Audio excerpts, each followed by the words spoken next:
Hello friends, good morning. কেমন আছো তোমরা সবাই? আশা করি তোমরা সবাই খুব ভালো আছো, আর আমিও ভীষণ ভালো আছি।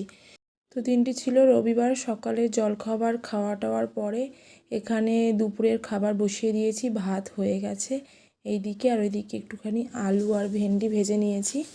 তো মা সমস্তটা টোগাড় করে দিয়েছে। আর দুপুরের লাঞ্চ তো মাই বানায় বেশিরভাগ দিন, কিন্তু আজকে মা বললো আমাকে বানাতে। বললাম চলো আজকে বানাই, কারণ আমি তো একদমই দুপুরে রান্না করি না কোনো সময়, কিন্তু যেদিনকে হয়তো মায়ের কোনো পুজো টুজো থাকে সেদিনকে করি। আর এখানে ডিমের ঝোলের মশলা করতে গিয়ে যেহেতু টমেটো দিয়েছে আর পুরো ছিটিয়ে গেছে, আর আমার নাইটির অবস্থা এই হয়েছে। যাই হোক, সবটা পরিষ্কার করে নিয়েছি, কিন্তু কড়াইটা আর পরিষ্কার করতে পারলাম না।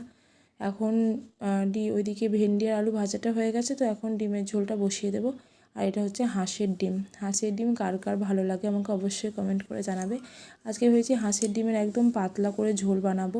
তো ফোড়নে শুকনো লঙ্কা আর তেজপাতা দিয়ে দিয়েছি, তার সাথে পেঁয়াজও ভেজে নিলাম, আর দিয়ে দিলাম টমেটো, পেঁয়াজ, রসুন, আদা পেস্ট, তার সাথে গুঁড়ো মশলা, হলুদ, ধনে গুঁড়ো আর লবণ, একটুখানি চিনি। তো মানে পেস্টের সাথে লঙ্কাও বেটে দিয়েছিলাম, কারণ লঙ্কাটা না মা বাড়িতেই শুকিয়েছে, একদম বাড়িতেই শুকনো লঙ্কা বানিয়ে নিয়েছে। এদিকে ডিমটা কষাতে দিয়ে দিয়েছি, আর এদিকে আমার চাও হয়ে গেছে। বাজে এখন 1:45। এখন আমার মানে চা খেতে ইচ্ছে হচ্ছে ভীষণ, তো একটুখানি চা করে নিলাম, আর আমি একাই খাবো। বাবা ওপরে গেল স্নান করতে, সৃষ্টিও গেছে, আর মা ওপরে একটুখানি কাজ করছে। যেহেতু গরম পড়ে গেল, তাই জন্য আমাদের ওপরকার ঘরের যে চৌকিটা রাখা আছে ওইটাকে বাইরে বার করলো, বাইরের ঘরটায় যেহেতু ফ্যান আছে। এদিকে ডিমটাও কষানো হয়ে গেছে, ডিমের সাথে আলুটাও সেদ্ধ করে নিয়েছিল মা। তো কষি টষি এখানে জল দিয়ে দিলাম, আর বেশি ঝাল দিতে পারি না কারণ বাচ্চারা খায়, তো কিন্তু রঙটা বেশ ভালোই হয়েছে। ওইদিকে রান্নাটা তো হচ্ছে, মানে প্রায় হয়ে এসেছে, আর এইদিকে তার সাথে সাথে আমি এই যে চা নিয়ে বসে গেছি। তার সাথে সাথে আরও একটা কাজ করছি, সেটা হচ্ছে দেখাচ্ছে তোমাদের, দাঁড়াও।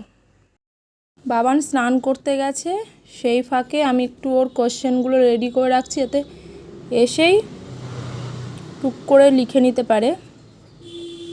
আমার হাতের লেখা ইগনোর করো, আমার হাতের লেখা প্রচণ্ডই খারাপ।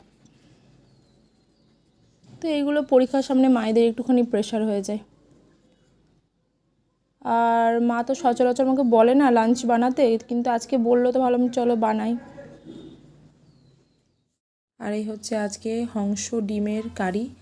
তো যাই হোক, ছোট্ট ভিডিওটি এখানেই শেষ করছি। ভালো লাগলে লাইক, শেয়ার, কমেন্ট করে দিও, আর আমার পরিবারে যুক্ত হয়ে যেও। বাই।